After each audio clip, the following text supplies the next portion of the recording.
Job chapter 15. Then answered Eliphaz the Tanamite and said, Should a wise man utter vain knowledge and fill his belly with the east wind? Should he reason with unprofitable talk, or with speeches wherewith he can do no good? Yea, thou casteth off fear, and restraineth prayer before God. For thy mouth uttereth thine iniquity, and thou choosest the tongue of the crafty. Thine own mouth condemneth thee, and not I. Yea, thine own lips testify against thee. Art thou the first man that was born, or wast thou made before the hills?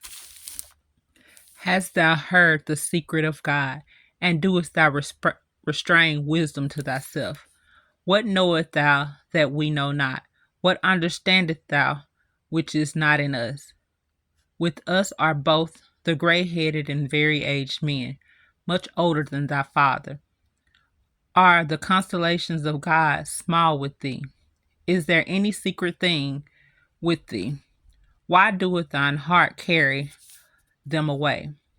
And what do thine eyes wink at?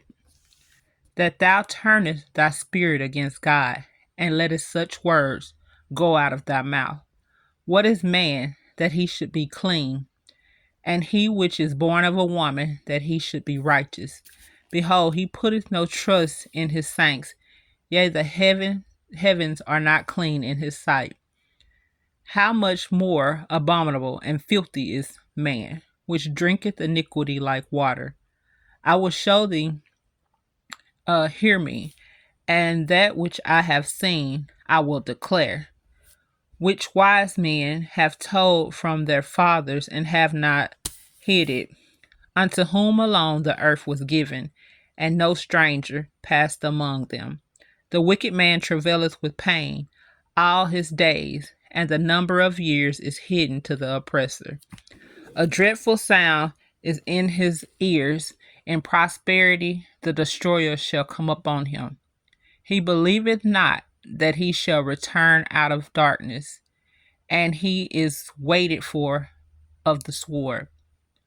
He wandereth abroad for bread, saying, Where is it?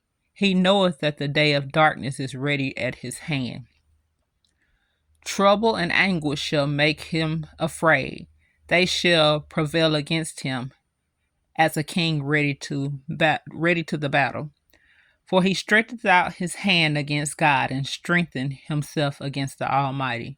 He runneth unto him even on his neck, upon the thick bosses of his buckler, because he covereth his face with the fatness, and maketh collops of fat on his flanks.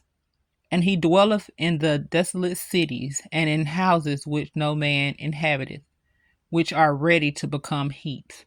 He shall not be rich, neither shall his substance continue, neither shall he prolong the perfection thereof upon the earth. He shall not depart out of darkness. The flame shall dry up his branches, and by the breath of his mouth shall he go away. Let not him that is deceived trust in vanity, for vanity shall be his recompense. It shall be accomplished before his time, and his branch shall not be green. He shall shake off his unripened grapes as the vine, and shall cast off his flower as the olive. For the congregation of hypocrites shall be desolate, and the fire shall consume the tabernacles of bribery. They conceive mischief and bring forth vanity, and their belly prepareth deceit. May the Lord add a blessing to the reading of Job chapter 15, KJV.